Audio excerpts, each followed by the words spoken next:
চেহারা নূরেতে ভরা আদর্শ কোরআনের পারা জান্নাতের চাবি যার হাতে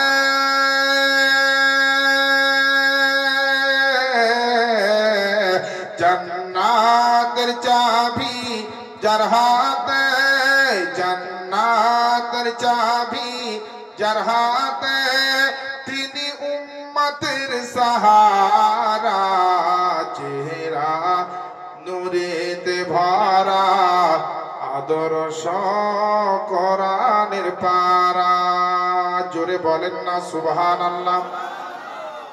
নবীর উম্মত হওয়ার পরে নবীর সম্মান মোহাব্বত করতে পারলাম না, কিন্তু কাকর পাথর গাছপালা নবীর সম্মান কিভাবে করেছেন শাইর বলছেন শোনেন।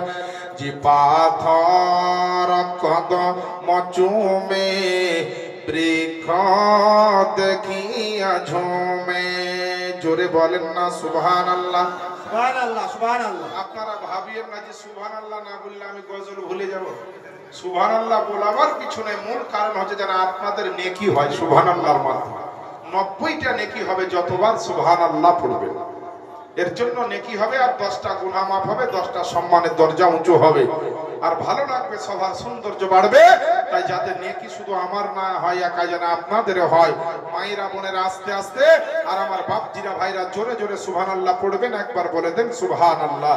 আরে পাথর কদম চুমে বৃক্ষ দেখিয়া ঝুমে ঝাঁকে ঝাঁকে সালাম